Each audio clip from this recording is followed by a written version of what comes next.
Joining us live now is political analyst Joe Siracusa. Joe, great to see you. So it's all unfolding and very fast moving, as you well know. But let's go back to the beginning. The actual military operation. Talk us through your opinion on that. Well, good morning, Janie. Yeah, it was pretty slick, as a matter of fact. It was right up there with getting bin Laden as operational things go. They were able to go in there and pluck him and bring him and his wife out. And this is the first time in, I think, 20 or 36 years the United States has decapitated the head of a government. So this is a bit of a trick, and it looks like there have been a minimum amount of casualties. I know there are no American casualties, but this is kind of new territory. What do you do when you get Maduro and his wife out, and because the regime is still in place? Now, Janie, I would bet dollars to donuts that Maduro was sold out, was betrayed in his home ranks, because he had a bounty of $50 million in his head for, arrest or capture, whatever it is. And there'd have been somebody who decided that it was time to sell the old boy. And otherwise, it's pretty hard to explain how the American intelligence agencies were able to know exactly where he was at 3 o'clock in the morning. I mean, the guy was sort of in an encampment, so that's a trick. But look, it was a very slick operation, and I don't think yet the Trump administration knows what to say about it. Is it going to be a takeover of the country? No. Are you going to force people to do things through an oil quarantine? Possibly. Can you get anybody to do anything without food, without boots on the ground? You need foot soldiers in any war or conflict in history. Unless you got boots on the ground, you can't make anybody do anything. So we don't know how far this is going to go. And President Trump has said one thing, and of course his critics have said that this is unwise and illegal, and been all the usual protests. But I'll tell you what, as an operation, it was really something to behold. Yeah. 1 minute we're watching our TV screen.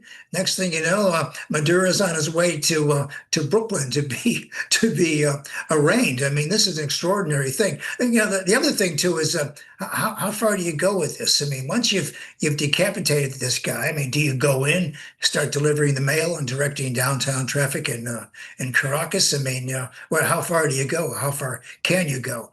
And Venezuela's lost a quarter of its people in the last 10 years through mismanagement and the rest of it. It's an awful place for people trying to make a living. I mean, I think they're making about $1 a month. So, people are starving there. And the United States is in a position to reassert the Monroe Doctrine. Now, look, Monroe says in the 1820s, Secretary of State and then President Monroe, he says that the New World is not open to colonization.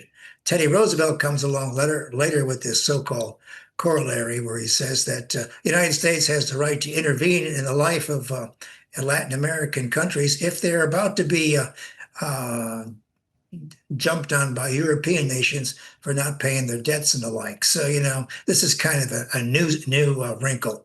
But, President Trump never ceases to amaze us, Janie, whether it's bombing the bejesus out of Iran or calling Putin in the middle of the night. I mean, this guy is really quite unpredictable. And I tell you what, it's nice to get a win. Whether you like it or not, or whether you agree with with all the implications, it's a win on our side. It certainly sounds like that for many people. We've got about 30 seconds to go. But the defense minister of Venezuela, he said, if it's Venezuela yesterday, it's going to be somewhere else tomorrow. Do you agree with that? What are you going to be looking out for?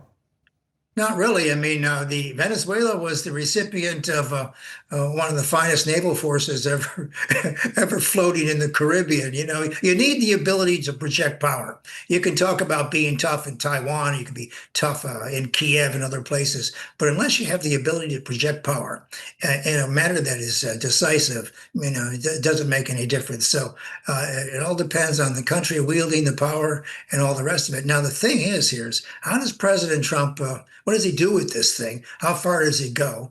And will the MAGA movement, which doesn't like any more of these forever wars, what will they make of him? So there's a lot of steps to be played here. But I'll tell you what, it's a very interesting development.